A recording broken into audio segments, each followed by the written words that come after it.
Karibu sana tukaianze pamoja sehemu ya 3 ya simulizi hii. Na nikukumbushe pale ambapo tulikuwa tumefika katika sehemu ya 2.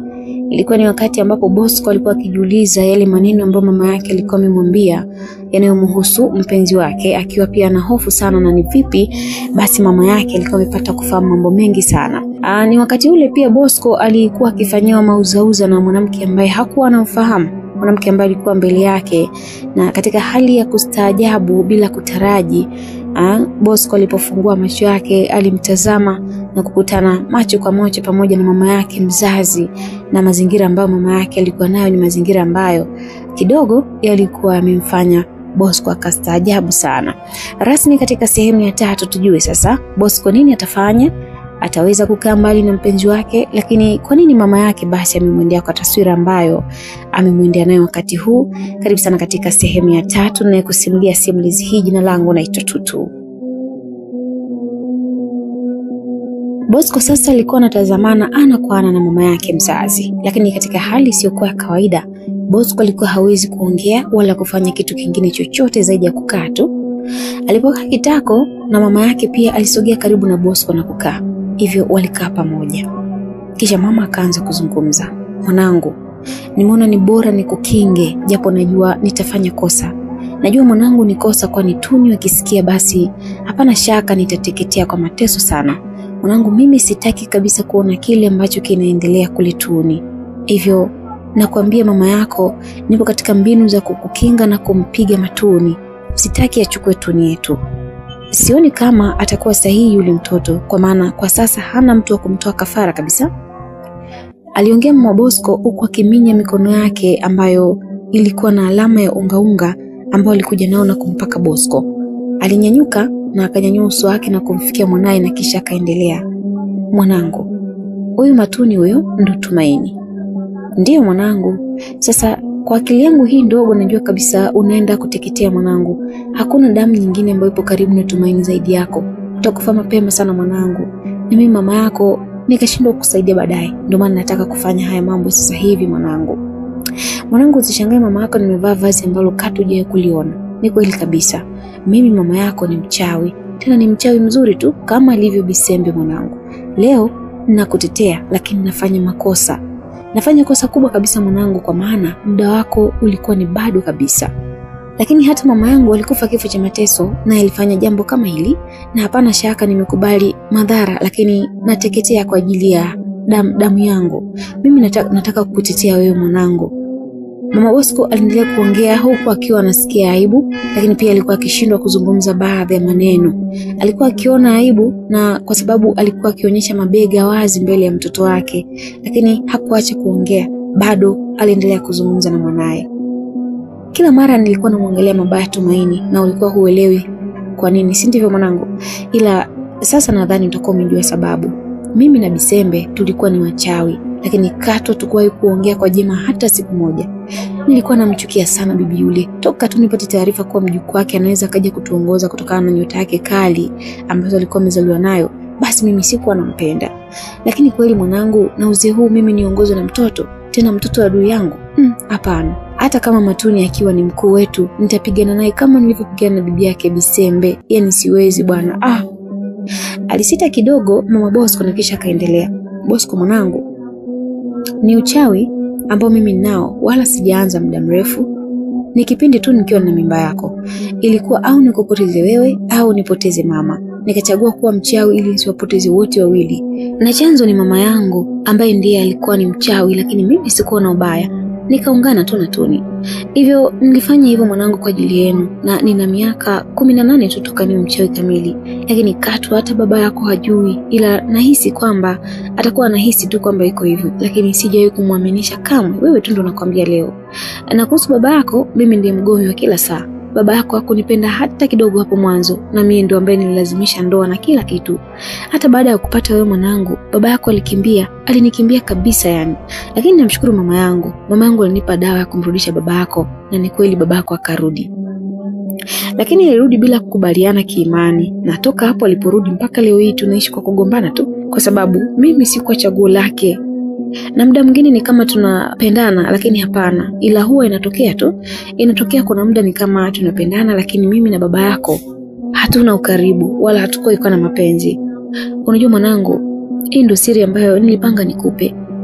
Aliendelea kuzungumza Mama Bosco.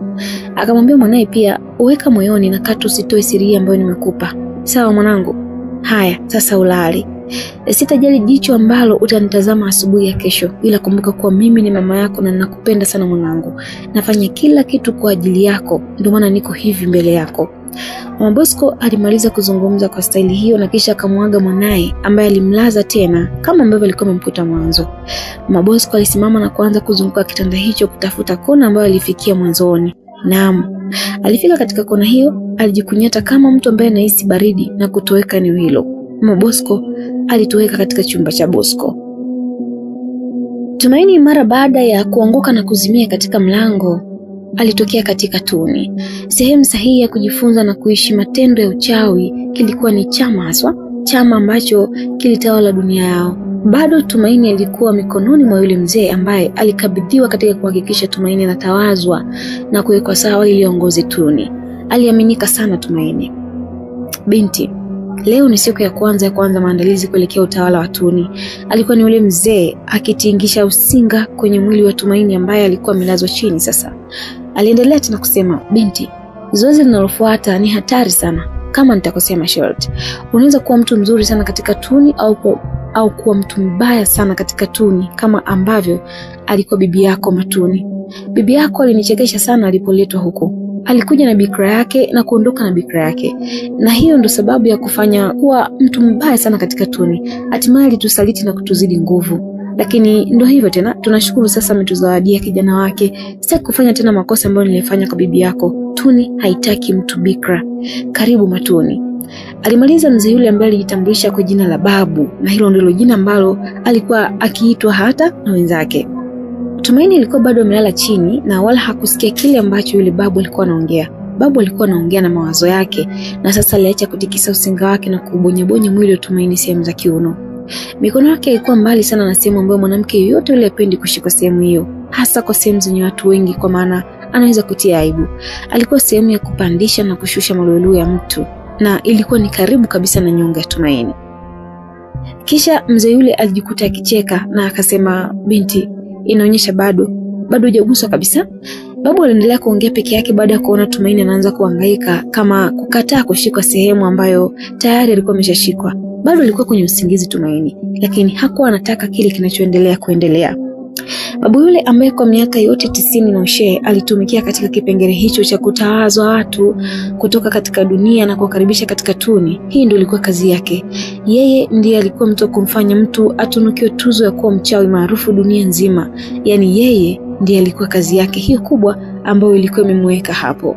Na sasa alianza kusogeza kaniki ambayo alikuwa amevaa Tumaini. Alisogeza kidogo kisha kuachia mapaja na sehemu nyingine za miguu zikielekea kwenye upepo ule mwepesi. Mwanga wa sehemu hiyo bado ulikuwa mkali kuliko kawaida, na huko kwa huyu Babu hakukuwa na giza kabisa. Ilikuwa ni sehemu ya uwazi ambao anaishi yeye peke yake. Yote hiyo ilikuwa ikipatikana katika tuni. Baada ya kumeza mate vizuri, sasa Babu alimalizia kwa kuufunua mwili mzima wa Tumaini. Alimkagua kama kweli Tumaini yuko na bikra yake au la, kwa maana ni kosa kumuingiza mtu katika tuni akiwa na bikra yake, na pia ni kosa kufanya mapenzi na mtu ambaye tayari ametolewa bikra akiwa duniani. Babu alikuwa makini kugundua kama Tumaini ameshatolewa au la. Alianzia miguuni hadi kiunoni. Alipapasa polepole kwa kutumia kidole chake cha shahada na tabasamu likamtoka Babu. Ni dhahiri kuwa Tumaini alikuwa na usichana wake bado. Hilo akaweka tiki katika kichwa chake, lakini aliona haitoshi. Akaanza kuminyaminya na chuchu za Tumaini ambazo bado zilikuwa zimeduaa kumshangaa mzee huyo kwa tabia yake hiyo ya uchokora.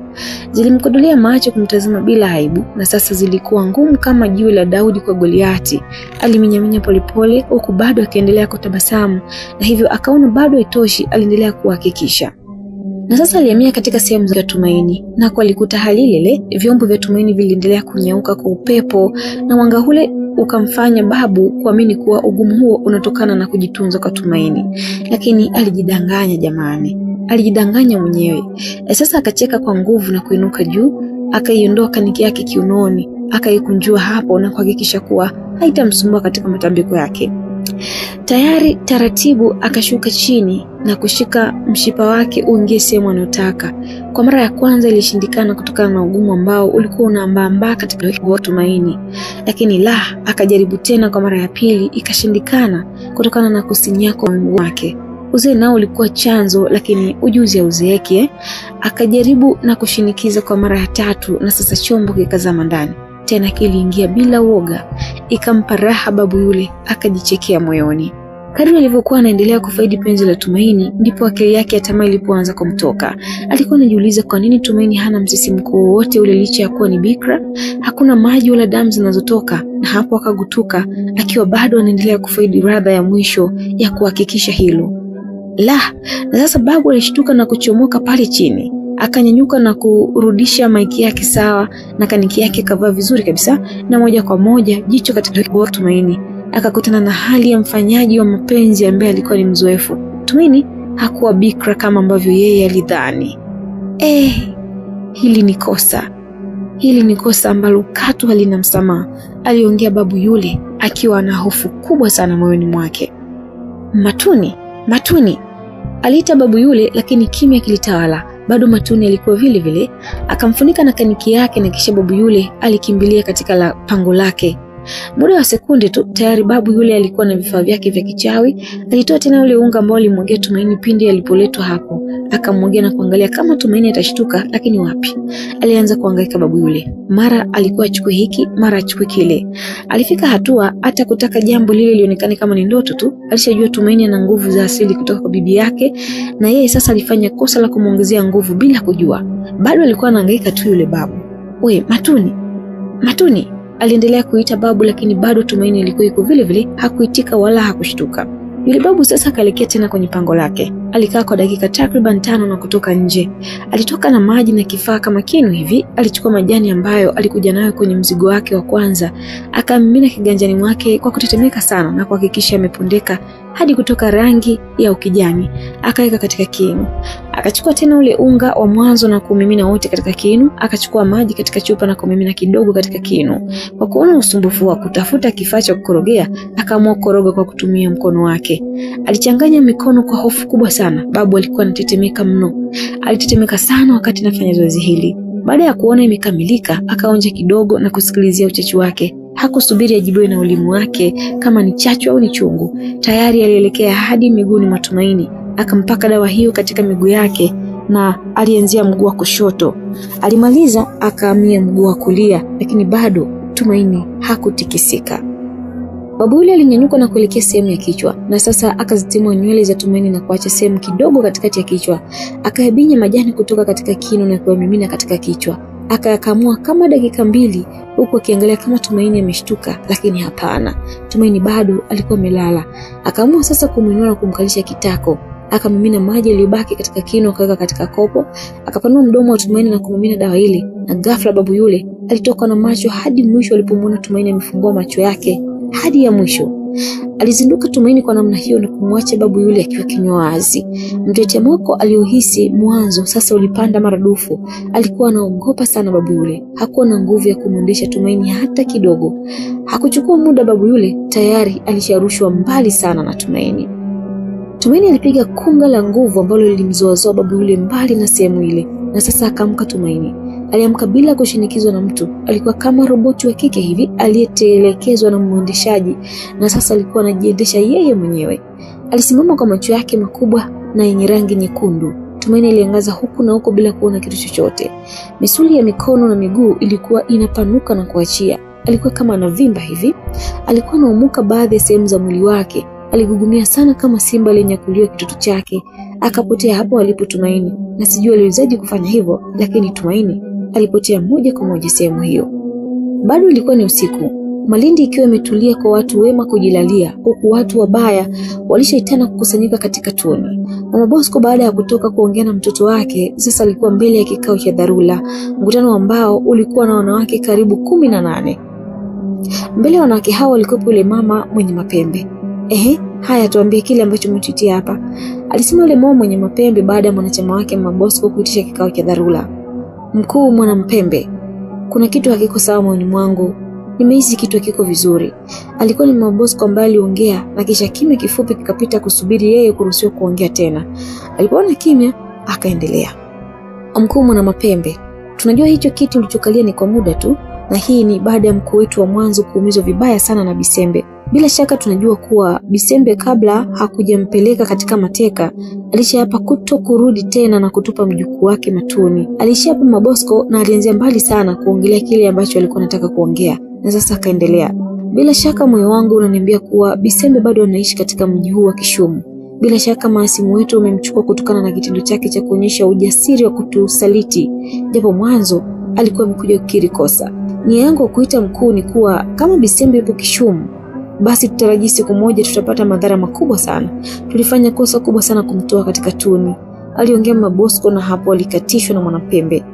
Sakura, una wasiwasi gani kuhusu Tuni? Aliitwa kwa jina lake la utani Mama Bosco. Alihitajika kunyoosha maelezo na sio kupinda tena. Wasiwasi wangu ni kuhusu Matuni Mwanapembe. Huyu binti isiridhiki kwetu hata kidogo.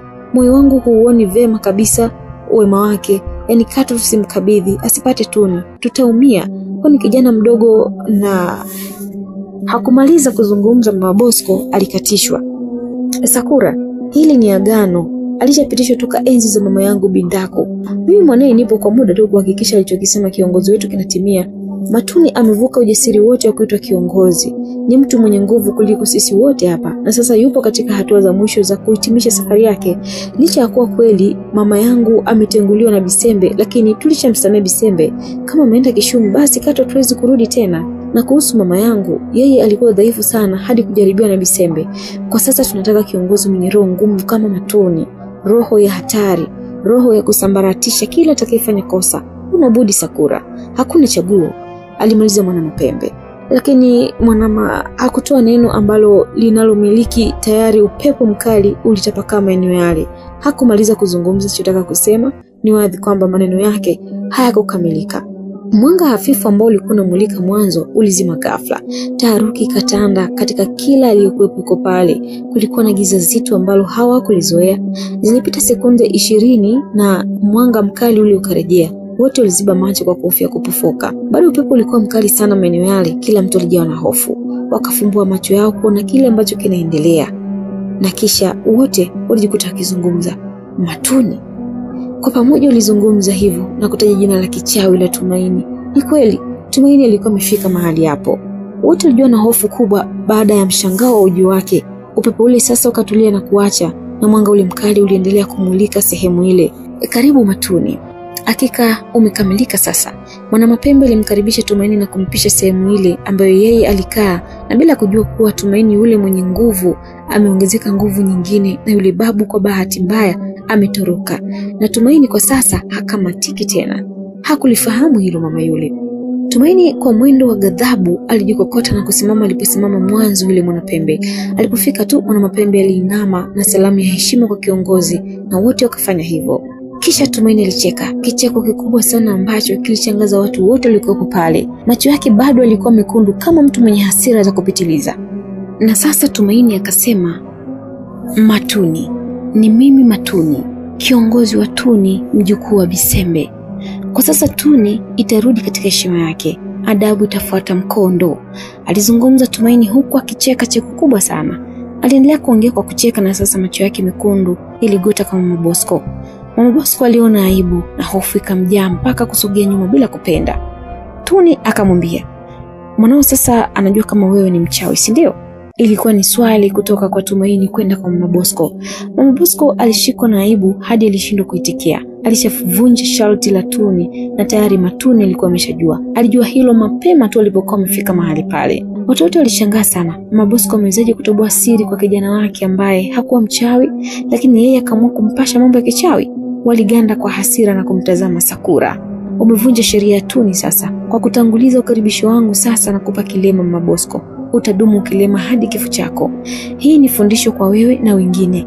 Alimaliza kuongea Matuni, na sasa alisogeza hatua zake hadi kumfikia Mama Bosco ambaye alikuwa anatetemeka tu na kaniki yake. Alishindwa hata kuinua uso wake. Nachukua unachokipenda sana, aliongea tena kwa sauti ya chini ambayo aliisikia Mama Bosco peke yake. Tumaini alinama chini na kutoka na mguu wa kulia wa Mama Bosco. Ilikuwa ni kama maajabu, lakini Queen Amakwaki tayari alishanyofoka na mguu wa Mama Bosco. Mama Bosco alianguka chini na kugugumia huku akikosa balance ya mguu wake ambao alikuwa anaupenda sana. Mama Bosco alikuwa anapenda sana miguu yake, alikuwa anaiosha na kusuza mara kwa mara, na katika viungo vyake ambavyo alikuwa anavipenda mwilini, basi alikuwa akipenda miguu yake, lakini pia mdomo wake tu. Lakini sasa mguu mmoja umeshaondoka, Tumaini anao. Alipewa kilema cha maisha, na toka toroke kwa yule mzee Tumaini alikuwa ni moto wa kuotea mbali. Bibi Semeni, ni zamu yako sasa kutulisha kwa mwezi huu. Tumaini baada ya kumaliza kunyofoa mguu wa Mama Bosco alitoa maagizo mengine kwa Bibi Semeni kwamba aanze kujiandaa kutoa sadaka kwa walisha wenzake katika tuni. Tumaini alikuwa bado ameshikilia mguu wa Mama Bosco ambao ni mkavu kiasi kwamba hakuweza kutoa hata damu, wala tone moja la damu halikutoka katika mguu huo. Tumaini sasa alikuwa kiongozi wa tuni. Alikuwa na nguvu kiasi kwamba angeweza kuimarisha na kuteketeza tuni. Aliojua ubaya wake wote pindi tu alipowasogelea. Hakuwa na mchezo kabisa. Alikuwa hapo kuendeleza tuni kutokana na urithi na uchawi wa bibi yake Bisembe. Wachawi wote walitawanyika eneo lile, na hata Mama Bosco naye ilipotea, na hawa walikuwa ni wachache tu katika tuni. Tuni ilikuwa na watu wengi sana, wanaume kwa watoto, wanawake kwa wazee. Ilikuwa ni changanyikeni ya watu wote, na wakati ule watu wote walipotea sehemu ile kuondoka kuelekea makwao. Tumaini alikuja kuzinduka siku ya pili yake asubuhi kabisa. Alikuwa yuko mlangoni kwao pale pale alipoanguka mwanzo, uso na kiuno chake vikiwa ndani ya nyumba, lakini mapaja pamoja na miguu vikichungulia nje. Alilala hapo na kuamka hapo. Tumaini toka alipoanguka na kuzimia jana yake mchana ndio alikuwa anakuja kuzinduka mapema asubuhi hii. Alinyanyuka na kukaa kitako. Alijikuta akihema kidogo, akifuta vumbi mikononi mwake, akaangaza huku na kule kujua kuwa sehemu ambayo alikuwa amemkia. Hakuwa mbishi kukubali mazingira. Alinyanyuka na kutoka nje kabisa, akatafuta sehemu ya kukaa na kisha akatulia.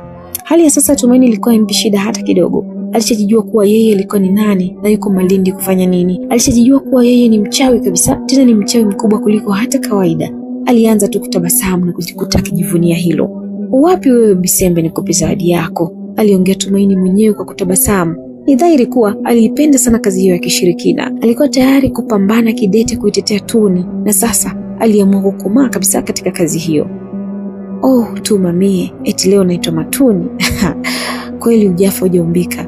Aliendelea kuongea mwenyewe, na sasa alisimama. Alitembea hadi katikati ya uwanja wao, akazunguka kama anatafuta kitu hivi. Naam, alipata kitu alichokuwa anataka kukitazama. Alipata kuona mti ambao ulikuwa mbele yake. Tumaini aliangalia mti ule kwa bashasha tele. Kabla hajaanza majaribio yake, alikuwa akitabasamu kwa sababu alitaka kufanya jaribio fulani hivi kabla hajaingia kazini. Aliutazama sana bila kuacha na kisha kuamua kuunyosha. Tumaini alinyosha kidole katika ule mti, na mti ule pole pole ulianza kukauka. Ulikauka mti ule ambao ulikuwa unasifika sana kwa kutokukauka kwa zaidi ya misimu miwili, mti ambao ulipandwa na bibi yake Sembe.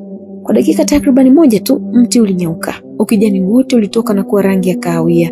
Ilikuwa ni zaidi ya maajabu ambayo Matuni ilianza kuyaonyesha. Akaona itoshi Matuni, akafumba macho na kuita hisia zake za kichawi, na baada ya kuhakikisha zimepanda, sasa akapiga ukunga wa nguvu. Sauti iliyotoka ilikuwa ni kali sana kusikika karibia Malindi nzima. Walikuwa wanafahamu aina kelele hizo. Tayari walishapata majibu kuwa Tumaini alikuwa kazini. Kelele zake ziliangusha majani yote ya mti ambao yalikuwa yamekauka hivi punde tu. Mti ulibaki bila jani hata moja, na bila kujua nyumba yake nayo Tumaini ilianza kuathirika na kelele hizo.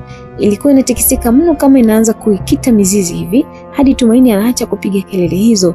Tayari ule ufa katika nyumba zake ulikuwa umeshatoka. Hasira zilimtoka na kujikuta anadondoka chini, kisha akajikuta akijisemea, "Asante bibi." Tumaini alitoa asante kwa bibi yake pale alipoanguka chini, na bado alikuwa na nguo zake za shule ambazo alikuwa amevaa jana yake, bado hakuwa amezitoa. Na pale chini aliona uvivu kuamka na kuanza kuchora vitu vya ajabu chini. Vingine vilikuwa vieleweki, lakini vingine vilikuwa ni michoro ya mafuvu ya vichwa vya binadamu. Alichora bila kuelewa kwa nini alikuwa anachora. Yeye alijikuta akichora tu, na masaa zaidi ya mawili alijikuta anaendelea kuchora tu. Kuna kipindi Tumaini alichora mchoro ambao hakujua ulikuwa unamaanisha nini.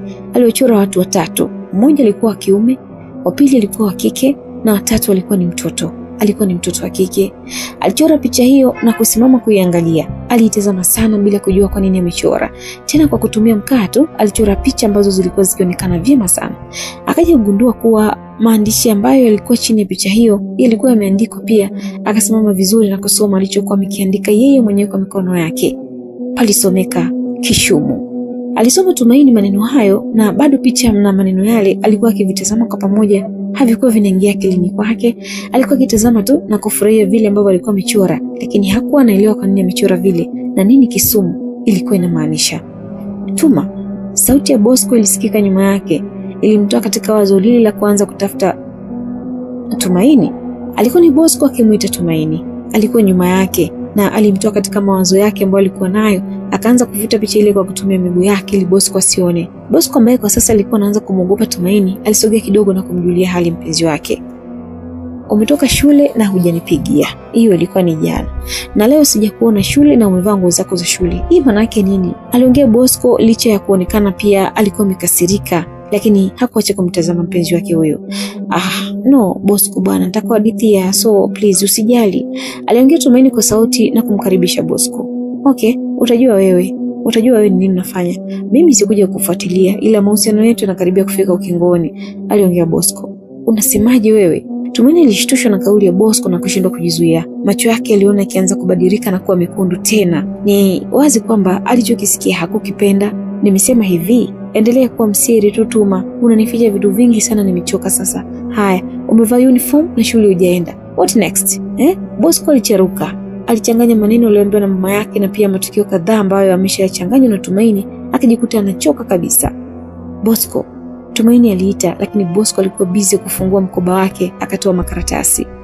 Okay fine. Karatasi lako hilo hapo. Hongera sana, umeongoza darasa. Bosco alimkabidhi karatasi Tumaini na kutaka kuishia zake, lakini alishika mkono na Tumaini. Bi wangu bwana, usinifanyie hivi. Hebu keti chini tafadhali, nitakwambia kila kitu. Tumaini alishusha hasira zake na kuongea taratibu na Bosco. Kiukweli Tumaini alikuwa hajiwezi kabisa kwa Bosco. Alikuwa akimpenda sana kijana huyo.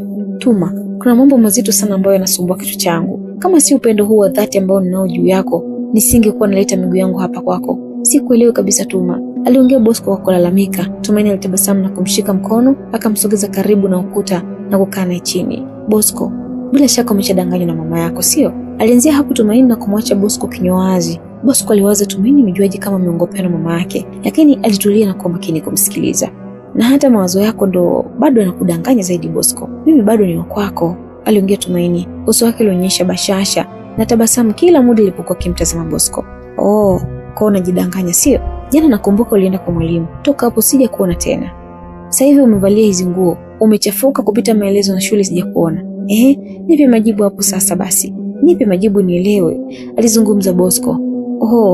Kumbe wasisi wako ndo huo. Bosco bwana, jana mimi niliitwa kweli na mwalimu. Nilipoenda kuna tatizo lilitokea, tulishindwa kuelewana, nikaamua tu kurudi nyumbani. Lakini leo nimejiandaa vizuri tu, lakini huwezi kuamini Bosco, nimeishia hapa ndani. Tumaini aliongea na kuonyesha mlango. Alimwacha Bosco apeleke macho yake mlangoni na kisha akaendelea kuongea. Huwezi kuamini yani. Nilianguka hapo na kuzimia bi wangu. Labda ungekuja kunipitia asubuhi ungenikuta. Nilianguka hapo na nipunde tu ndo naamka jamani. Simuone livumbi. Nadhani mimi pia si mgeni na wewe katika kushuhudia jinsi ambavyo huwa nakosa nguvu na kuanguka. Alimuongopea Bosco na Bosco akakumbuka kweli kuna siku Tumaini alizimia na alimsaidia kumpeleka hadi nyumbani kwake, na hapo akatikisa kichwa, aliamini kabisa kwamba ni kweli pengine Tumaini alipatwa na hali hiyo. Aliungana na Tumaini lakini akamtazama pia na kutabasamu. Bosco, nife mimi au ufe wewe, mimi daima sitakuacha. Tumaini aliendelea kutoa wasiwasi. Bosco alisahau hata yale mawazo ambayo aliambiwa na mama yake. Alisahau kabisa kwamba mama yake alishakuwa amemkanya kuhusu binti huyu. Alirogwa na Tumaini. Kwa muda mfupi tu alijikuta akaendelea kumtazama na kusahau kila kitu. Kisha akamwambia, pole sana mpenzi wangu, ila kitu ambacho umenifurahisha ni kuhusu hili jaribio, aliongea Bosco na kumfanya Tumaini akumbuke kuwa kulikuwa na karatasi pale mkononi mwake. Hakuwa ameliangalia, akalifungua. 96. Alishuka Tumaini. Aliona matokeo yasiyo ya kawaida, kwani alichoandika siku ya jaribio alikijua yeye mwenyewe. Akaanza kupata wasiwasi. Umefanya kweli Tuma? Umenipita 20 tu. Yaani wa kwanza ni wewe 96, wa pili ni 76, wa tatu sasa. Watatu na 32. Umepewa pongezi na darasa zima. Hawaamini na wanakusalimia sana. Bosco kujali usosi wa Tumaini. Yeye alifurahi tu. Alifurahia kuona mpenzi wake at least basi kichwani shuleni akili yake iko vizuri. 90 na Tumaini bado alikuwa anajiuliza tu, hiyo namba imefikaje katika karatasi yake? Picha ya mwalimu aliyekusanya jaribio ikamjia, akauliza, Na shule leo mambo yalikuwaje? Tuma, umenichelewesha ujue. Mwalimu wetu Popo sijamuona tena leo. Yaani yule mwalimu wa nidhamu, huyu mwalimu bana nasikia yupo hali mbaya. Kuna tetesi kuwa moyo wake unavuja damu. Yupo hoi mahututi mno nasikia. Alisema Bosco. Pole yake. Alimaliza Tumaini huko akikumbuka tukio la mwisho kukutana na mwalimu yule. Natoka kukutana kimapenzi basi anavuja damu tu. Tumaini alitabasamu kwa maana alijua tu mwalimu huyo hana siku nyingi atafariki dunia. Bosco alifunga safari kurudi nyumbani kwake. Alisindikizwa na Tumaini hadi katikati ya safari na kuachana hapo. Kila mmoja akarudi nyumbani kwake. Bosco alirejea nyumbani kwake na kumkuta mama yake akilia peke yake katika kona ya nyumba. Alistaajabu sana na kumwendea mama yake na kumuuliza, "Mama, kuna shida gani?" Aliuliza Bosco, lakini alijibiwa na sauti ya kilio cha mama yake. Alikuwa akilia huku akipiga mguu wake. "Mama, kwani vipi?" aliuliza tena Bosco. Na sasa alijibiwa, "Bosco jamani, mguu baba yangu." Mama Bosco alisema japo ilikuwa ni kwa shida sana. "Umefanyaje?" aliuliza tena Bosco. Na sasa alinyanyuka mwenyewe na kumuita baba yake, lakini hakukuwa na mwitikio wote ule. Alirudi tena chini alipolala mama yake, akamuuliza, "Baba kaenda wapi?" "Sijui, hata sijui babako alipo." Bado aliendelea kuongea huko analia tu. Bosco alimnyanyua mama yake na kuanza kumkokota kumpeleka hospitali. Japo mama huyo alikuwa mbishi, lakini hakuwa na budi kwenda kujaribu. "Bosco, kuna nini?" Baba yake Bosco naye alikuja na kumkuta Bosco ameanza safari na mama yake. "Sijui nini kimemkuta mama, analalamika tu mguu, tumpeleke kwanza hospitali." Alimsihi baba yake na wote kuungana kumpeleka mama Bosco hospitali. Mama Bosco alijua kabisa homa yake ya mguu haijamwanza asubuhi hiyo, bali imetokana na mambo yaliyotokea jana usiku, mambo ya kishirikina. Lakini aliogopa kusema sababu za kutaka kwenda hospitali, akaamua tu kuwaridhisha kuwa waende, lakini hakuna tiba ya hospitali ya kuponesha mguu wake. Na sasa walifika hospitali na mama Bosco kupelekwa hadi katika chumba cha uchunguzi. Hakuna homa. Ilikuja taarifa masikioni mwa Bosco mara baada ya kuambiwa na baba yake ambaye alikuwa ametoka punde kwa daktari. "Hakuna homa? Umempima malaria na miguu?" aliuliza Bosco. "Nimekuambia hana tatizo, mguu wake ni mzima kabisa."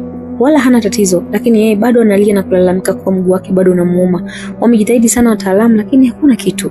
Alizungumza tena baba Bosco. Mama naye. Sasa hapa itakuwaje?" alizungumza Bosco akiendelea kuwaza. "Amepewa kwanza kitanda na wamesema wanaendelea kumwangalia. Wamesema atapelekwa namba 7 kule wodi ya mama mkono wa kushoto kule." Alionyesha kwa mkono baba Bosco akimwelekeza mtoto wake huyo. "Na sasa wewe nenda nyumbani, kabadili nguo hizo na kisha niletee pesa. Ingia chumbani kwangu, kuna mkoba miwili imetundikwa juu ya mlango. Achana na ule mweusi, ule ni mama yako. Wewe dili na huu mkoba wa kushoto damu ya mzee, chukua 1000 kwanza 30. Kama itoshi tafuta nyingine. Haya, fanya haraka," alimwagiza mwanae. Naam. Bosco alikimbia moja kwa moja hadi nyumbani. Akabadilisha shati tu na kufuata maelekezo mengine. Pesa kwenye mkoba. Alifikiria neno hilo katika kichwa chake. Alitoka katika chumba chake na kuelekea katika chumba cha baba na mama yake. Ni kweli alikuta mikoba miwili. Alidili tu na mkoba wa damu ya mzee. Akaingiza na kutoa pesa. Ilikuwa ni 1044. Akarudisha nyingine na kubaki na kiasi kidogo ambacho kilikuwa ameagizwa. Alirudisha mkoba huo katika msumari kama ilivyokuwa mwanzo, lakini wakati anahangaika kuliweka begi hilo kwa bahati mbaya, akadondosha na ule mkoba mwingine mweusi. Aligugumia Bosco na kuinama kuokota mkoba. Alipoinama kuokota mkoba ule, akakutana na mizizi kadhaa pamoja na irizi. Bosco akaimenyamia kidogo na kuirudisha kwenye mkoba, japo alipatwa na mashaka, lakini sasa alianza kupata picha kamili ya mama yake. Akatenda mawazo ya kupeleka kile ambacho alikuwa ametumwa na baba yake bila kujua kumbe alibonyeza kule kwenye irizi, alibonyeza kitu kingine kabisa. Akazua matatizo ambayo hata kuja kuyasahau Bosco. Mbio zile alizotoa Bosco kumpeleka nyumbani kuchukua pesa ndio hizo ambazo zilimrudisha Bosco hospitali. Alinama karibu na mlango wa wodi ambayo alielekezwa alipo mama yake. Alihema sana ili kuweka mapafu yake sawa na mwisho akapunguza kuhema na kupeleka mguu wake hadi ndani ya wodi. Alitembea vitanda kadhaa hadi kufikia katika kitanda cha mama yake aliyekuwa ameketi. Bosco alimkuta mama yake akiwa ameketi tu katika kitanda huku jicho lake likiwa kavu kabisa kumpokea mwanae. Akaonyesha dalili ya kulia na sasa Bosco hali hii ilimfanya kutabasamu sana. "Mshenzi wewe, uliagizwa nini?" Bosco alimvuta mtoto wake na kumsogeza karibu na mdomo wake na tayari kumkoromea bila wengine kusikia. "Pesa," alijibu Bosco na kujitoa mkononi mwa mama yake. "Una akili kabisa wewe, wewe ni mpuuzi. Haya sasa tutafanyaje? Hayo tutafanya wewe. Utatafuta tiba mwenyewe Bosco." "Amna mama, utapona tu mbona kama umpanic?" alijibu Bosco huko asijue mama yake alikuwa anamaanisha nini. "Nyoosha njia. Utokee upande wa pili, fika katika wodi ya baba. Nenda kitanda namba 16. Utakachokiona huko njoo hapa nikupe jibu lake." Bosco alikuwa mtu wa mafumbo tu. "Na hizi pesa tu nenda nazo." Alimruhusu Bosco na kuelekea katika sehemu ambayo alikuwa ameelekezwa mama yake. Alipita mlango wa nyuma na kutokea wodi ambayo ameelekezwa. na moja kwa moja kutafuta kitanda ambacho ameelekezwa. 12, 13. Bosco alishtuka, alikuwa akihesabu vitanda. Mbele yake alimuona mwalimu wake wa nidhamu ambaye alikuwa anaongelea homa yake ya kuvuja uume katika wodi hiyo. Na sasa alikuwa anaendelea vizuri tu. Pole sana. Tatizo nini? Aliuliza Bosco na kuelekea katika kitanda ambacho yupo mwalimu huyo. Kilikuwa ni 13 na sio 14. Bosco, nashukuru sasa hali yangu kidogo inaleta matumaini. Na kwa sasa nasikia tu maumivu kwa mbali. Alijibu mwalimu bila kujua kama Bosco ana taarifa ya kitu ambacho anaongelea. Nini kilikuwa kinakusumbua? Aliuliza Bosco na kutaka uhakika wa uvumi ambao anausikia shule. Dogo, acha tu, ni viungo vya mwili. Sasa kimoja kilipata ajali mbaya sana. Kilikuwa kinavuja tu damu. Nashukuru kama nilivyosema mwanzo kuwa kwa sasa nasikia maumivu kwa mbali na damu imekata. Alimaliza mwalimu huku akiona aibu kusema kile ambacho kilimkuta kipindi akiwa anachepuka na mpenzi wa Bosco. Pole sana mwalimu wangu. Natumai utakuwa vizuri. Asante sana, nashukuru Bosco. Pole na wewe. Babako ameletwa hapa akiwa na hali mbaya sana. Sijui hata anaendeleaje maana amejilalia tu kwa sasa. Mwalimu aliongea na macho yake kuelekea katika kitanda namba 18. Ni mama bwana. Mama ndo ameamka sasa hivi, hata hivyo anaendelea vizuri, alijibu Bosco na kutabasamu mbele mwalimu wake. Na mama naye anaumwa? Aliuliza mwalimu. Mama alikuwa anaumwa. Na Bosco hakumaliza kuongea kauli yake, aliangalia pembeni ambapo kulikuwa na kitanda namba 14. Akabadili uelekeo macho yake na kurudisha katika ukuta ambao mwalimu huyo alikuwa amelazwa, kilikuwa namba 13.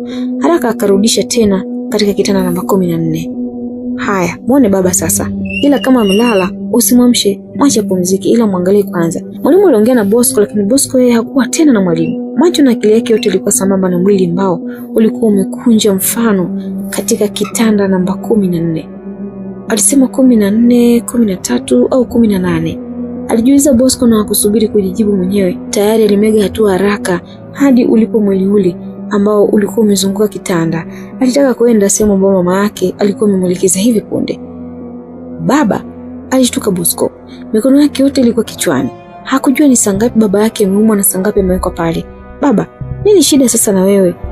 Alitoa mikono yake na kumsogelea baba yake mzazi ambaye damu yake ilikuwa imelalia hapo. Walipendana na kulandana sana na baba yake. Bosco, kiuno baba, alijibu baba Bosco, na japo kwa mashaka machozi ilianza kumtoka Bosco. Alirudi kinyume na kukiacha kitanda hicho, akaangaza mlango ulipo na mbio za ghafla zikampeleka katika wodi ya mama yake. Mama, nini kimetokea? Ilikuwa ni swali la ghafla ambalo lilitoa usingizi ambao ulikuwa unakuja machoni mwa mama Bosco. Kila siku nakwambia mwanangu kuwa mkubwa, utaki. Najua sasa unaniangalia kwa jicho la hasira sana kutokana na kazi ambayo unafanya. Sasa kwa hali ya baba yako sidhani kama atapona yule. Alizungumza mama Bosco bila shaka. Usiseme hivyo mama. Bosco aliongea kwa nguvu na kujikuta anachanganyikiwa. Alikuwa anachanganya na kulia kilio wodi nzima. Walikuja kuona wagonjwa wakaachana na wagonjwa wao na macho yote yakawa kwa Bosco. Walimtazama tu. Ama hakika ile mtu wake alikuwa akimtazama Bosco kwa jinsi ambavyo alikuwa akilia. Mwanangu, ulipoenda kuchukua pesa, uligusa nini na nini? Aliuliza mama Bosco na kushusha sauti. Bosco akapunguza kulia na kusogea karibu na mama yake. Pesa tu. Pesa basi, lakini nilidondosha pia mkoba wako, alijibu Bosco akialamba machozi yake ambayo yalikuwa yanateremka kwenye lipsi zake za mdomo. Kudondoka sio tatizo. Ulikuta nini baada ya vitu kumwagika? Aliuliza swali lile la kiutu uzima bila kupepesa macho. Nilikuta mti na kitu kama kimefungwa na kitambaa na ni kama ni hiri. Hakumaliza kuzungumza kamshangaa mama yake ambaye kwa sasa alikuwa anatabasamu tu. Alimuona mwanae kweli bado ni mtoto. Kuna mambo bado alikuwa hajayakubali wala hayajui hata kidogo. Mwanangu, lakini nilikugusia kidogo tu kuhusu baba yako kwamba hakuwahi kunipenda na baada ya kulazimisha alinizalisha na kunikimbia. Si ndio? Si nilikwambia unakumbuka? Aliulizwa Bosco na hakujibu, lakini alisogea pale alipokaa mama yake na yuketi karibu yake. Mwingia alimuongeza ambapo mama yake alikuwa akizungumza, akataka kujua sasa. Alinikimbia lakini alirudishwa kwa uchawi wa marehemu bibi yako. Alirudi yeye mwenyewe bila kupenda, kutokana na mimi kupenda sana na kumpenda sana baba yako. Niliofu sana kuna siku hata kuja na kunikimbia baada ya mama yangu kufa. Hivyo nikamwomba mama yangu jinsi ya kumcontrol baba yako. Kweli alinipa dawa mama yangu, alinipa hirizi. Na hiyo ndo ambayo uliiona wewe. Aliongea sasa kaza macho kwa mwanae. Walipunguza sauti kabisa kufanya masikio ya watu yasisikie kile alichokuwa anaongea. Bosco alikuwa mtulivu kusikiliza. Bosco, ile hirizi na kazi nyingi sana kwa baba yako. Nimekuona umeishika. Sio kushika tu, umeibonyeza na sio mara moja, ni zaidi ya mara moja. Kataa. Ni kweli mama, nimebonyeza lakini mimi nilikuwa sijui, alijibu Bosco kwa uoga sana. Ni kweli ulikuwa hujui, lakini wewe ni mkubwa Bosco. Nikwambia mara ngapi? Hadi nikulishe ndio utajua kwamba wewe ni mkubwa. Sasa sikia. Ile ni hirizi baba. Kwanza ilitakiwa mimi tu na baba yako ndo tuishike. Japo baba yako hajawahi kuishika katu na haijui, lakini wewe umeshika na kuibonyeza kwa maana umembonyeza baba yako. Na kuona kwa macho yangu mawili Bosco anavyombonyeza na kumvunja kiuno baba yako. Sasa hapo kupona kwake sahau. Labda baada ya masaa 24 uniletee ile hirizi kwa ajili ya kuangalia cha kufanya, na ukitaka baba yako apone basi kuna kitu tunatakiwa ukakiibe, aliongea kwa msisitizo na Bosco. Kuiba tena? Kuiba nini? Aliuliza kwa oga, na huu ulikuwa ni mchezo wa kuiba ambao hakuwa amewahi kufanya tangu akiwa mdogo. Ndio mwanangu, inatakiwa uibe, tena uibe bila kuonekana kama umeiba. Ukishtukiwa tu unakufa wewe au mimi. Kuna hirizi nyingine inafanana na ile ipo chumbani kwa Bibi Sembe. Chumbani kwake kabisa, chini ya kitanda. Baada ya masaa 24 inatakiwa tuipate. Na huko ndo kupona kwa baba yako. Kwa Tumaini? Aliuliza Bosco kwa hamu ya kutaka kwenda hata muda huo. Aliona kuwa ni rahisi tu kwa mpenzi wake huyo ambaye ameshikilia hicho kitu, na akaona itakuwa ni rahisi kupatikana lakini pia kuingia nyumbani kwa huyo mpenzi wake. Unajua sio rahisi kama unavyofikiria mwanangu. Kwa sasa Tumaini sio mtu mchezo hata kidogo. Fanya yote lakini sio kujulikana kwa umemwibia. Tena uibe hazina kubwa kama hiyo. Bosco, naamini kuwa umekuwa mtu mzima. Yaani mimi mama yako naenda hivyo nikiwa na matumaini na wewe, na naamini kwamba nawe utaungana na mimi katika hili. Hata kama utaki basi fuata hata hichi ambacho nakwambia mimi. Aliongea Bosco, na kwa sasa alikuwa na sura ya huzuni sana, kama mtu ambaye alikuwa ameshikwa na aibu hivi. Sio ni kwa kile ambacho alikuwa akimwambia mwenzake au ni vipi, lakini ghafla alikuwa ni mtu wa namna hiyo. Alikuwa anamtazama tu Bosco ambaye hakuonyesha kulipokea swala hili kwa mikono yote miwili. Uso wake ulikuwa unaonyesha kusita kabisa. Bado Bosco hakutoa neno lolote lile kuhusu ushirikina wa mama yake wala mambo ya kishirikina. Kwa hiyo baba ndio baba hawezi kutibiwa hapa. Hata mimi pia hapa hakuna tiba. Kuniona nimetulia sasa niko kwa mama kwangu tu. Nitalia hadi muda gani? Fanya kuleta nilivyokuagiza hapa, kila kitu kitakuwa sawa. Basi sawa mama, kesho mimi nitaenda asubuhi na naamini kabisa kwamba nitavipata. Sawa, hakikisha asipite masaa 24. Utaanza kumpoteza baba, mimi pia nitafuata muda wote ule. Ilikuwa ni maongezi ya mama na mtoto na kukaribisha jioni ile ambayo anga la Malindi lilikuwa la moto sana. Lilikuwa tudhani kuna mtu ameamua kutengeneza mandhari yake kwa ajili ya machinjio. Uchawi wa wazi ulianza kuonekana katika ardhi ya Malindi.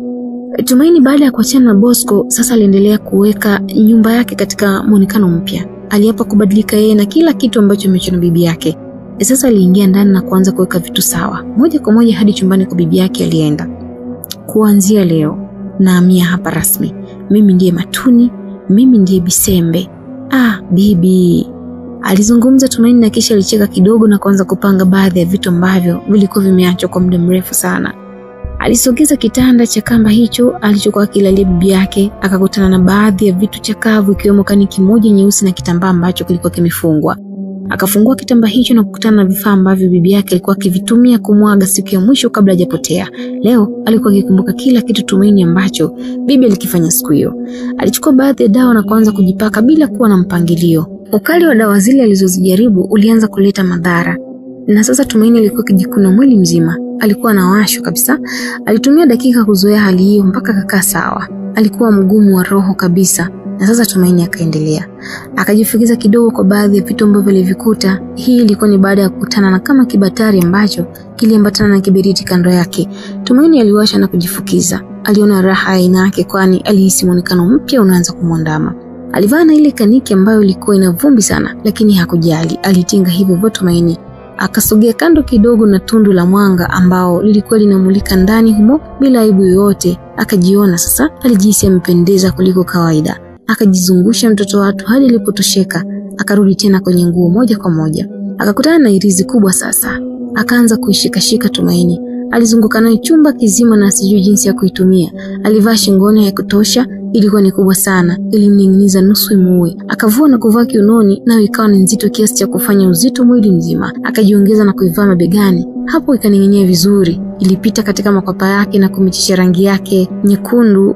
Basi vazi hilo lilikuwa limemkolea sana Tumaini, na sasa akawa amekamilika kabisa Tumaini. Nani sasa atashindana na Tumaini?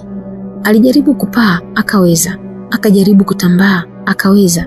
Akajaribu kupotea, akaweza pia. Vyote vikawa havina shida. Alichezea vitu hivyo siku nzima. Alipochoka akajipoteka kitandani na kuwaza sasa afanye nini ili Malindi nzima imjue kama yeye ni nani. Tumaini ilikuwa na hamu ya kuonesha uchawi wake hadharani.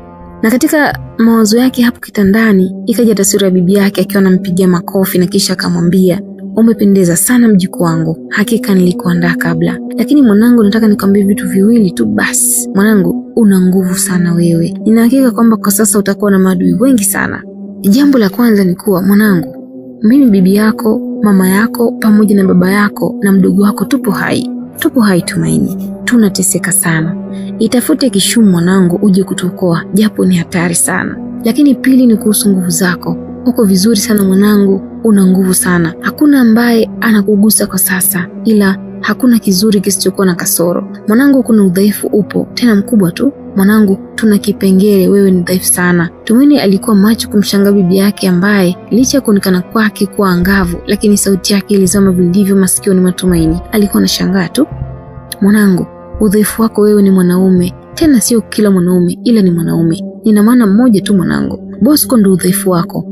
Katu usifanye kuwa karibu yako kila wakati. Atashusha utendaji wako kazi na utasahau majukumu ambayo bibi yako anataka ufanye mwanangu. Bosco huyu unamjua wewe ndio kinga yako, lakini pia utakapopata madhara yeye ndio kukusaidia, na hapo ndipo ambapo anakuwa ni muhimu sana. Ila kama huna tatizo mwanangu, sikushauri kabisa kuwa karibu yake. Huyu naye nyota yake si njema kwako. Kama atakubali kuwa katika Tunu, basi atakuwa kikwazo katika utawala wako. Mwanangu, sina nguvu ya kukushika wala kunishika kwa sasa. Natumaini kuna siku moja tutaonana. Njoo tukomboe mwanangu. Bisembe akuchukua muda alitoweka, akawa amemwacha Tumaini na bumbuazi ya aina nyingine tena.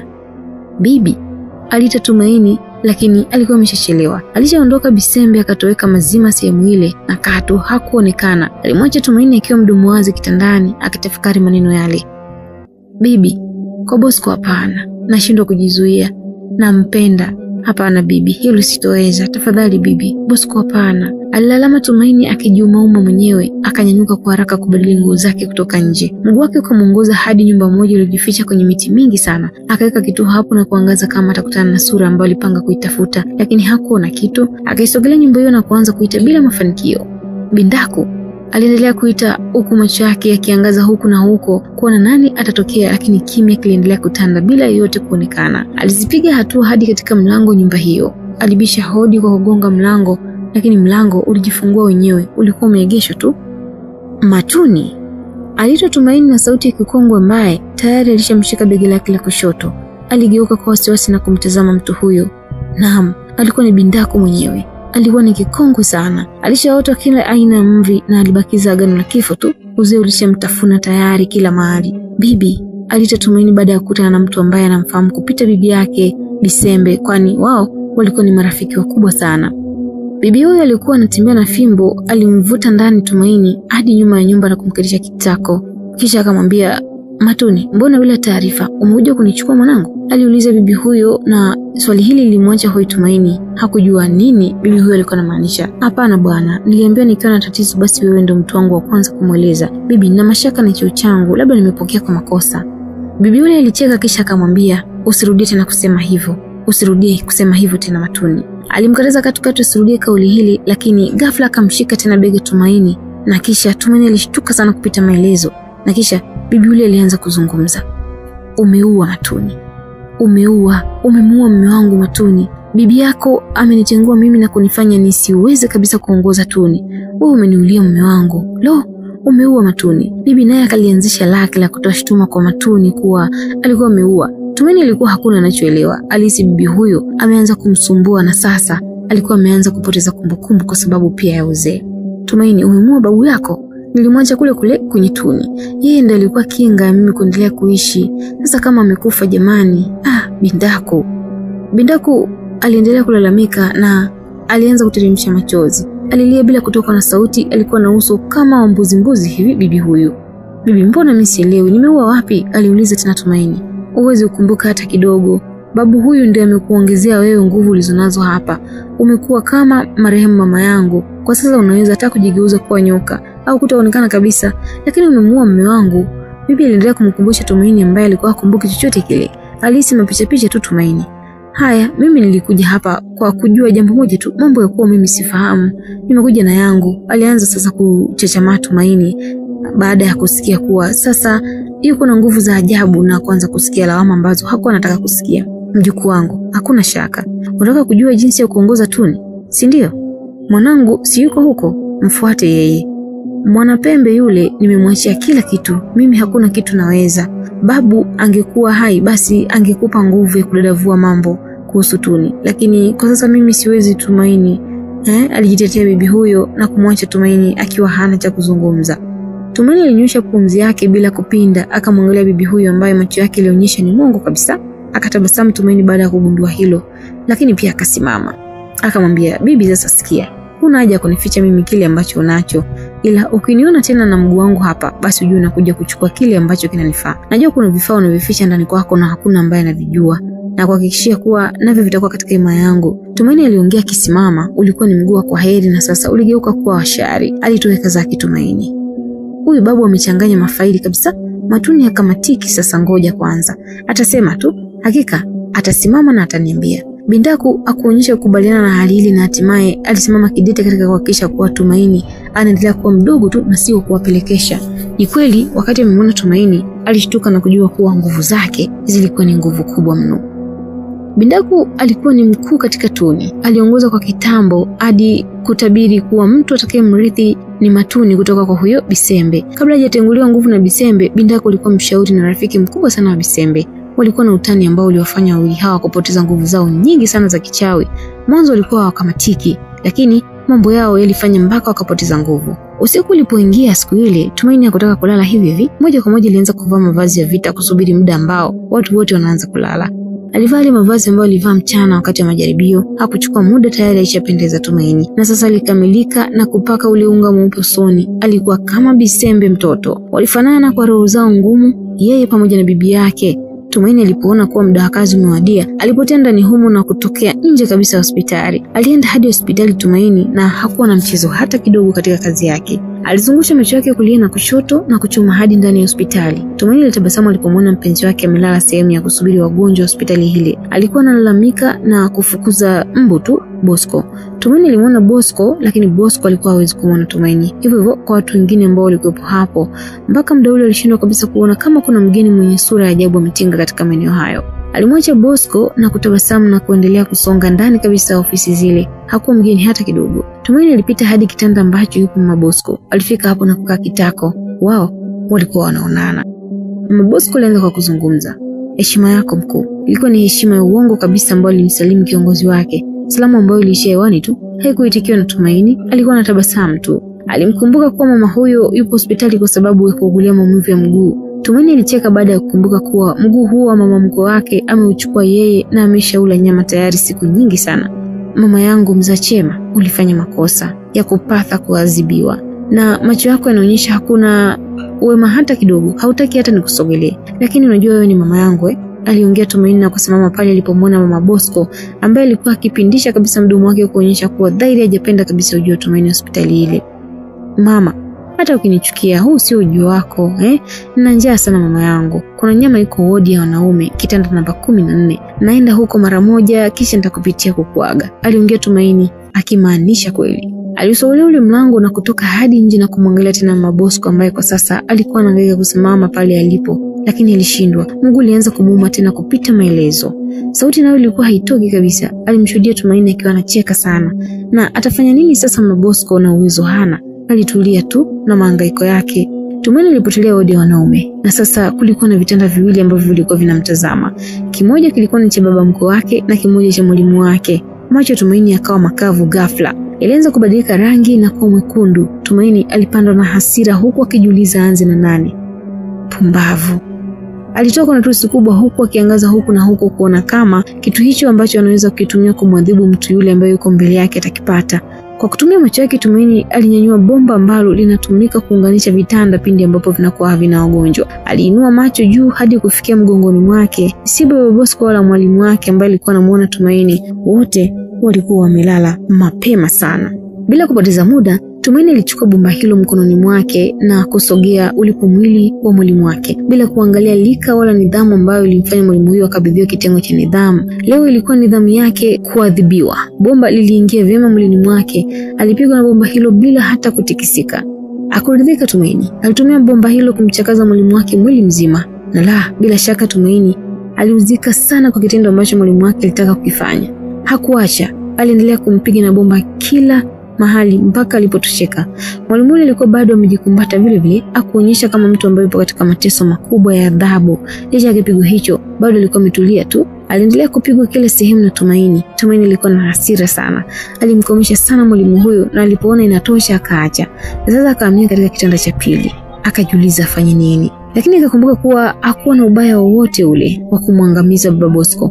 Hivyo aliponea chubuchubu tu na hasira yake ikatoweka kabisa kwa Tumaini. Akatoweka udini hapo bila kuaga kwa Mama Bosco ambaye alikuwa amemwachia ahadi tu. Ndani ya tuni kulikuwa na watu wawili ambao walionyesha kuwa wana mashaka sana. Wote walikuwa wapole kama wameloweshwa na mvua na wakalowanishwa haswa. Mwanangu, unajua baba yako sina shaka atakuwa amefariki, alizungumza Bindako akiongea na mwanae Mwana Mapembe. Walivutana kando kuongea kuhusu mustakabali wa maisha yao. Kwa nini Bindako? Aliuliza Mwana Mapembe akiwa na mshangao mkubwa sana. Matuni atakuwa amemuua kabisa baba yako. Twende tukatafute hazina ambayo labda itakuwa ameiacha. Babu hawezi kufa kizembe mama. Unataka mwanangu, shika kwanza mdomo wako vizuri. Hivi Tumaini toka umpeleke kwa babu alikaa siku ngapi hadi kutoka? Moja tu mama. Na mtu anatakiwa kukaa siku ngapi ili kupata uwezo kutoka kwake? Si chini ya siku 7. Ni 7. Hivi Tumaini ametokaje? Tumaini amesababisha matatizo tayari. Bila shaka babu yako amekosea masharti ya Tuni. Amempa Matuni nguvu za marehemu mama yangu. Licha ya Tumaini kuwa na nguvu zake za asili, sasa atakuwa ni mtu hatari sana. Lazima apigwe Matuni. Tena kabla hajaanza kuleta shida, ataua watu wote katika Tuni. Hebu twende. Bindako alimchukua mwanae na kupotea naye, na safari yao ilikuwa moja kwa moja kwenda kwa babu. Wote wawili Ndaku na Mwana Mapembe walitua hadi upande ambao babu alikuwa anaishi. Walishangazwa sana na mapokezi ya sehemu hiyo. Ule mwanga mweupe uliomulika kama mchana ukuwepo siku hiyo. Kulikuwa na mwanga hafifu kabisa uliokuwa unapokezana katika giza na kuwaka. Unaanza mwanga kidogo, giza linafuata. Mwanga tena, kisha giza. Utadhani ni sehemu ambayo imepewa itirafu hivi ya umeme. Walianza kutafuta chochote kile ambacho kitaweza kuwasaidia. Walizunguka sana kutafuta pango ambalo babu alikuwa anaishi. Naam, hatimaye wakalipata. Wakasonga hadi ndani kabisa. Mwana Mapembe alimwona babu ambaye alikuwa amejikumbata katika kona kwa hofu. Walimsogelea na kuona yupo kama ajielewi hivi. Alikuwa tu amejikunyata na kulia peke yake. Alikuwa analia tu babu yake. Ni kweli pango lilikuwa ni la kwake, lakini alikuwa analia, haelewi hili wala lile. Chai iliingia nzi. Babu, nini shida? Aliuliza mjukuu wake. Usimshike, hebu sogea nyuma. Bindako alitoa kauli hii baada ya kuona mtoto wake kimsogelea tayari kwa ajili ya kumshika. Bindako alikuwa na yake. Alitafuta vitu kadhaa mahali hapo na kukuta unga mweupe kama ambao wanapaka usoni mwao. Alichukua na kopo lenye maji na kumwagia kwanza kwa babu yule, kisha unga ukafuata na kunyunyizia mwili mzima. Baada ya hapo, Bindako alimsogelea mzee huyo na kumpaka unga wote ambao ulikuwa umebaki. Naam, hali mzee ilitulia na kuwa sawa sasa. Japo alihangaika kama mtu ambaye alikuwa anatafuta mtu asiyemfahamu sura. Wakamtuliza chini na kuanza kuongea naye. Babu aliita Mwana Mapembe kama mwenye shauku kutaka kujua kitu haraka sana. Mwana Mapembe, msimamisheni Matuni, ni hatari sana kwa sasa. Babu alitoa kauli yake ya kwanza baada ya kuzinduka. Bila shaka umempa zile nguvu, si ndio? Alijibu Bindako na bila kuepesa macho. Bado mwanga ule uliendelea kuwaka na kuzima bila kuacha. Bindako, labda niombe samahani kwa kutokufanya makusudi juu ya hili swala. Aliongea huku akiinuka babu. Akajiongea nje ya pango hilo na wote wakamfuata. Alipofika nje alinyanyua mikono yake na kufanya radi kadhaa kupiga sehemu ile. Haikuchukua hata sekunde tayari hali ya kawaida ilirudi. Ule mwanga wa mwanzo ulirudi kama kawaida. Ama kweli mchezo kwa utunzwa. Aliweza kurudisha mwanga babu yule na kisha akaendelea kuzungumza. Matuni amekuwa na nguvu sana. Najua ni kosa langu, lakini hapana. Kwa nilichokiona kwa binti yule napata sana shida kuelezea. Aliogeukia na kujionyesha mikoruzo ambayo ilikuwa inavuja damu. Yote ilitokana na kurushwa na Tumaini wakati anazinduka mahali pale. Aliendelea kuongea kuwa sasa aliwageukia mtoto na mama yake ambao walivaa kaniki zinazofanana. Kilichofuata hapo ni kuwa mmoja alikuwa ni msichana lakini mwingine alikuwa ni ukongwe, lakini walikuwa wamevaa kila kitu ambacho kilikuwa kifanana. Kisha akaendelea. Ni dhahiri kuwa mimi nilikuwa na tamaa ya madaraka. Nilitaka Tuni. Nilitaka kuwa kiongozi yeye licha ya ukongo wangu. Ni kweli Bindako kipenzi, niliiba nguvu za mama yako kabla hajafariki. Ziliishi katika mwili wangu kwa muda mrefu sana. Nilisubiri tu kumiliki himaya hii ya Tuni, na sasa nimefanya upumbavu wa kuvunja moja kwa moja sharti ambalo mkubwa wangu aliniambia. Ilikuwa si rahisi kwa msichana bikra kuongoza Tuni. Hali hiyo niliiona kwa Matuni. Niliona kabisa yupo bikra mtoto yule, na nguvu nilizonazo hapo mwanzo Katu, mtoto mdogo kama huyo singeweza kunidanganya hata kidogo. Nilikuja kugundua kuwa Matuni si bikra. Hapo nilifanya kosa kwa kuwa tayari nilishaanza kumzindikia kwa ubikra yake. Nikakosea na kujikuta na hamisha nguvu zangu zote nilizonazo kwake. Matuni amechukua nguvu zangu zote na amechukua nguvu zote za mama yako, alimaliza mzee yule, huku akiangalia wageni wale ambao kwa sasa walichoka kusikia walichotaka kukijua na walikuwa wakiogopa sana. Babu, kwa hiyo sasa tunaanzaje kumdhibiti Matuni? Alicheka kidogo babu na kujibu swali liloulizwa. Bila shaka kuna kizuri kisichokuwa na kasoro babu. Umeuliza jambo jema. Matuni ana udhaifu wa aina mbili tu, bibi yake Bisembe na Bosco, yani mtoto wa Sakura. Bibi yake hawezi kupatikana, ila Bosco atapatikana tu. Sharti la Bosco asiwe mchawi. Tunahitaji damu yake haraka sana, alijibu babu kwa ustadi mkubwa sana na kuwasha Bindako na mtoto wake wakitafakari. Tunampataji Bosco? Bindako akubaki nyuma, aliuliza tena. Mke wangu, umri wako si wa kuuliza swali la kipuzi namna hii. Sakura si yupo huku? Aliuliza. Ndio, ila yuko hospitali kwa sasa, yupo na jeraha, alijibu Mwana Mapembe. Jeraha?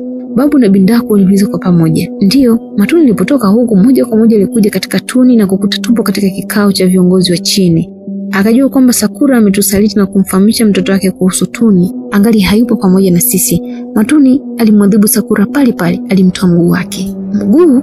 Wakauliza tena wote, babu pamoja na Bindako. Ndio, mguu. Wote tulishangaa kwa nini amefanya vile, lakini hatukuwa na kauli yote ile. Alikuwa anatisha Tumaini, kuna muda hata anavimba, yani anaumuka kabisa. Hivi mama, kumbe tuni ina uchawi mkubwa kiasi hiki? Aliuliza swali ambalo hakupatiwa majibu. Mguu? Alishangaa tena Bindako. Toka wewe katika tuni Katu hajawahi kushuhudia wala kusikia adhabu kama hiyo, hivyo ilikuwa ni mpya kabisa kwao. Alishangaa sana. Tunachelewa, tuongozane katika hizi harakati za kumzimisha huyu mtoto. Tusipoangalia tutaumiza watu wengi sana bila kujua yupi mwema na yupi mbaya. Kwa sasa anaongozwa na nguvu aina mbili. Bila shaka mambo mengine ambayo anafanya si kwa upeo wake, anapelekeshwa na zile nguvu. Tuwai sasa. Bibi aliwakusanya Bindako na Mwana Mapembe hadi katika jiwe moja hivi. Babu akapanda na wengine wakawa kwa chini. Kila akijaribu kupaa ilishindikana. Alijaribu zaidi ya mara 4 kasoro, lakini hakuweza kupaa. Babu alipata na wasiwasi kwa nguvu zake zimepungua kabisa. Hawezi kutoka sehemu hiyo alikuwa amefungiwa. Swala hilo Bindako ligutukia, akamshusha babu katika ile jiwe na kupanda yeye. Akatamka maneno ya ajabu kwa muda kidogo, akanyanyua mkono wake na kuwashika wawili hao. Mkono wa kushoto ukashikwa na babu na mwingine ukashikwa na Mwana Mapembe. Waliganda hapo kwa dakika kama 5 hivi, wote wakisaidiana kuropoka maneno ya ajabu. Ulimwanga mkali ambao ulikuwa unamulika pale ukaanza tena kuleta malulue. Na sasa kasi ilizidi hadi kuzima kabisa. Ulimwanga ulizima. Kuzima kwa mwanga ule kuliwasaidia sana watu wale, hawakuonekana tena. Walitoweka sehemu ile na kutua katika sehemu moja ya tuni. Wote walitua kama magunia ya mahindi. Walikuwa kama watu ambao walifanya safari kwa mwezi mzima na sasa walipewa dakika moja kupumzika. Waliama kwa zamu pale walipofikia. Walikuwa wamelegea sana. Mwana Mapembe hakikisha anamsimamisha Matuni. Alikuwa Bindako mara baada ya kuona siku zake za usoni zinakaribia. Toka atokee sehemu hiyo alikuwa anakosa pumzi. Alikuwa anapumua kwa shida sana. Wakachukua muda kugangamaa hadi kukaa sawa. Wote wakawa imara na sasa wakaungana nguvu yao na kupambana na Tumaini. Mwana Mapembe, wewe mzoefu sana huku tunakoenda. Hakikisha kabla tulifanya chochote kile tunapata nyama. Tafuta wanachama wawili wa kujitolea nyama. Watu wawili wanatosha kabisa. Hivyo utaweza kumsaidia hata mama yako kupata nguvu za kutetea tuni na kuamini sana. Ilikuwa na maneno ya babu kabla ya kuwapotea sehemu ile kuelekea eneo kuu la tuni. Tuni ilikuwa ni kubwa sana, ilikuwa ni kama dunia nyingine ya ushirikina. Usiku ule Tumaini alienda hadi nyumbani kwa Bindako. Hakwenda kokote pale baada ya kutoka kumchalaza vyuma viwili yule mwalimu wake. Sasa alikuwa mita chache karibu na nyumba ya Bindako. Alianza kujiongea kama mwizi anayevizia kuiba sanduku la dhahabu kwenye jumba lenye ulinzi wa umeme. Tumaini alikuwa makini mno. Alisogea kwa utaratibu maalum ambao alikuwa anajua yeye tu Tumaini. Aligeuka na kusogelea nyumba hiyo mara kadhaa kwa kutumia mgongo wake huku akirukaruka kama chura. Alifanya kila linalowezekana kuisogelea nyumba ile, lakini alipoikaribia alikuwa na sita. Ni kama alijua vile Bindako hawezi kutoka nyumbani kwake bila kuweka ulinzi. Tumaini alijua hilo mapema. Akasimama kitafakari nini afanye ili aweze kupenya ngome hiyo iliyotenguliwa baadhi ya nguvu ya bibi yake Bisembe. Mahali hapo Tumaini alianza kuhisi mtekenyo wa hatari kama mtu ambaye anacheza mbavu za mtoto. Alisumbuliwa hadi kukiri kwa Bindako alikuwa na uwezo wa aina yake. Baada ya kuona hali hiyo inaendelea kumkera sana, Tumaini sasa alianza kukasirika. Na kama kawaida, hasira za mkwezi huangusha hadi nazi ambazo hazijakomaa.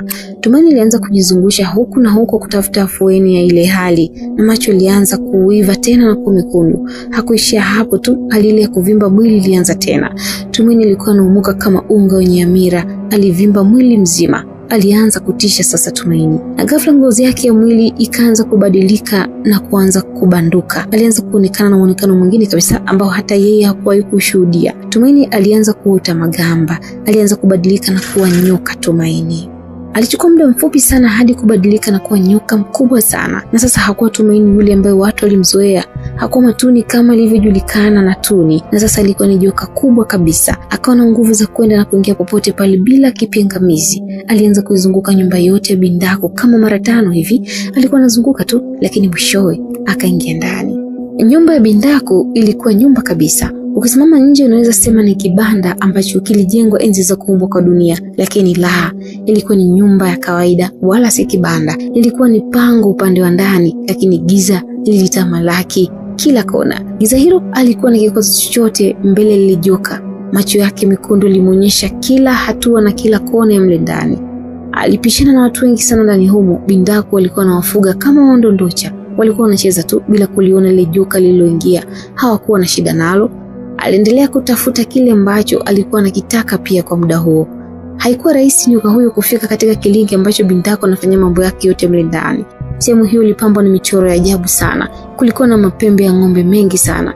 Kulikuwa na viungu vingi sana ambavyo bila shaka alikuwa anahifadhi dawa na nyama za watu. Kila pande ilikuwa na vitambaa vyeusi na vyekundu. Nyoka huyo alizunguka eneo hilo asijue kipi cha kuchukua na kipi cha kuacha. Kulikuwa na vikorokoro vingi sana, na mwenyeji wa hapo hayupo. Alikuwa ameenda Tuni katika shughuli zake za kishirikina. Hatimaye Tumaini alitoka na umbile la nyoka na kurudi katika hali yake ya kawaida, lakini bado macho yake yalikuwa yanawaka tu. Alianza kuchambua vitu kadha wa kadha katika gunia hilo ambalo lilikuwa mbele yake. Alikutana na mikia ya ng'ombe kadhaa na makaratasi mengi sana. Hakusumbuka na hayo makaratasi kwa kuwa alikuwa anatafuta vitu vya muhimu kuliko hayo makaratasi. Na katika purukushani zake, alimwaga ule mzigo na kukutana na kitabu ambacho kimecharangwa kwa wino mwekundu. Kitabu hicho kilikuwa kimevirigwa kamba nyeusi pande zote. Kilikuwa kimechakaa sana. Kilikuwa kijifunguliwa kwa muda mrefu sana. Akatumia fursa hiyo kuchungulia nini kipo ndani ya kitabu hicho. Alitoa kamba na kukutana na maneno ya herufi kubwa iliyounganisha majina mawili ambayo Tumaini moja alikuwa analijua na lingine lilikuwa linabisha kila siku hodi katika kichwa chake na hakuwahi kufungua.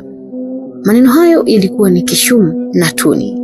Ilikuwa ni maneno hayo ambayo yalikuwa yameandikwa kwa wino wa rangi nyekundu juu ya kitabu. Yote aliweza kuyasoma kwa ustadi kabisa. Tumaini kupitia macho yake ni mwanga mwekundu wa ajabu alikuwa akiona kila neno ambalo lilikuwa limeandikwa juu ya kitabu. Tumaini alitaka kujua nini kilikuwa kimeandikwa katika kitabu hicho. Akasogea kando na kukuta pipa ambalo lilikuwa limelazwa tu. Aliketi hapo Tumaini na kuanza kufungua ukurasa wa kwanza kitabu hicho, nako kulikuwa na maneno ya rangi nyekundu tu. Na kitabu hiki kilikuwa kimeandikwa hivi: nilizaliwa na uwezo wa ajabu sana katika dunia hii ambayo hakukuwa na haki hata kidogo. Kipindi nipo mdogo tu niliweza kubadili mchanga kuwa udongo na udongo kuwa vumbi. Wazazi wote walifariki baada ya mimi kutimiza miaka tu. Hawakuacha historia yoyote ile ya kuzaliwa kwangu. Nilichokijua mimi ni kuwa nimezaliwa nikiwa na uwezo wa ajabu sana. Nilishindwa kukaa na watu kutokana na uwezo wangu, na wengi walikuwa wakiniogopa, hawa watu wa Malindi. Nilikuwa nafanya vitu vya ajabu sana na kutimuliwa hapa Malindi, na hapo ndipo mwanzo wa jina la mshirikina lilinivaa na kuitwa kila sehemu ambayo nilikuwa nikikimbilia. Niliona sio shida, nikaanzisha mji wangu ambao uliitwa Kishumu, ambao sababu zake ni kuwepo kwa Tuni, mji wenye visa, maajabu, uchawi na kila aina ya sheria ya kutisha. Uyasomayo haya na yanayoendelea hapo chini nimeandika kwa mikono yangu. Jina langu mimi naitwa Tumaini, yani Matuni. Naam, msikilizaji uliokuwa pamoja na mimi tangu tulipoanza sehemu ya 3 ya simulizi hii. Kwa sasa tunafika tamati katika sehemu ya 3 ya simulizi hii.